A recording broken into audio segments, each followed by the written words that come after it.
Hi friends, welcome to Krishna. School முடிச்சு வந்துட்டாங்க.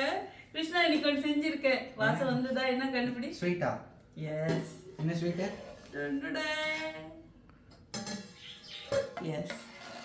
சேமியா பாயாசம் இல்ல, அரி பாயாசம். சேமியா இல்லையா? இல்ல கண்ணா, அரிசி பாயாசம். சேமியா வந்து பால் இதெல்லாம் வந்து அது ரொம்ப டைம் ஆகும், 2 மணி நேரம் வச்சு. ஸோ இப்போ வந்து கேரளா இது வருது இல்லையா, ஓணம் வருது சில சமயம். ஸோ அதனால மக்களுக்கு தெரியப்படுத்துறதுக்காக இது படுத்தின ப்ளஸ் உனக்கும் பிடிக்கும்.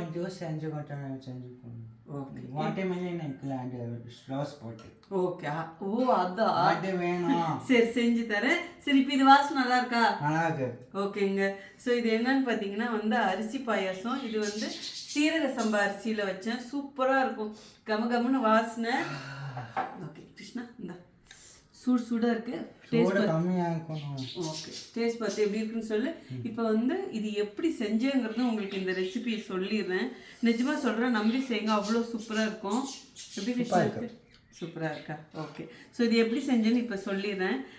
1 கிளாஸ் அரிசி, அது வந்து ஒரு 150 கிராம் இருக்கும். ஸோ அதை அலசிட்டு டைரெக்டாக இந்த பாத்திரத்தில் போட்டு தண்ணி நல்லா ஒரு 1 லிட்டர் இருக்கும் தண்ணி ஊற்றிட்டு அதுலேயே வந்து முக்கால்வாசி வேக வச்சுட்டு அதுக்கப்புறம் பெருசாக ஒரு தேங்காய் எடுத்து தேங்காய் பால் 2ஆக எடுத்துக்கிட்டேன். நல்லா தண்ணியாட்ட தேங்காய் பால், அதுக்கப்புறம் வர சமைத்தார் திக்கான தேங்காய் பால்.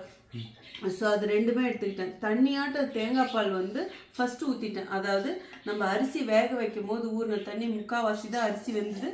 ஸோ இந்த தண்ணி, இந்த தேங்காய் பாலும் அதுலேயே ஊற்றி தேங்காய் பால்லேயே நல்லா வேக வச்சேன். நல்லா வெந்ததுக்கப்புறம் இன்னும் கொஞ்சம் தண்ணியாட்ட தேங்காய் பாலும் திக் தேங்காய் பாலும் எடுத்து வச்சுருந்தேன்.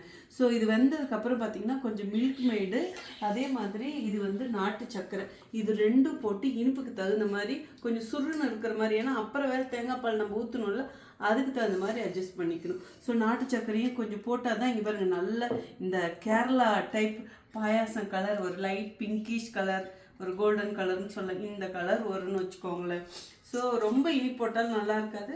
நான் கொஞ்சம் நாட்டு சர்க்கரையும் போட்டு அதுக்கப்புறம் milk made 1 tin, I think அது 200 ml இருக்குன்னு நினைக்கிறேன், அதுவும் ஊற்றிட்டு ஒரு 2 டீஸ்பூன் டு 3 டீஸ்பூன் நெய் ஊற்றிட்டு ஏலக்காய் பொடி போட்டு நல்லா திக்காயிடுச்சு. திக்கானதுக்கப்புறம் லாஸ்ட்டாக வச்சுருந்த கொஞ்சம் தண்ணியாட்ட இருக்கிற தேங்காய் பால், திக்காக இருக்கிற தேங்காய் பால் 2மே ஊற்றிட்டேன்.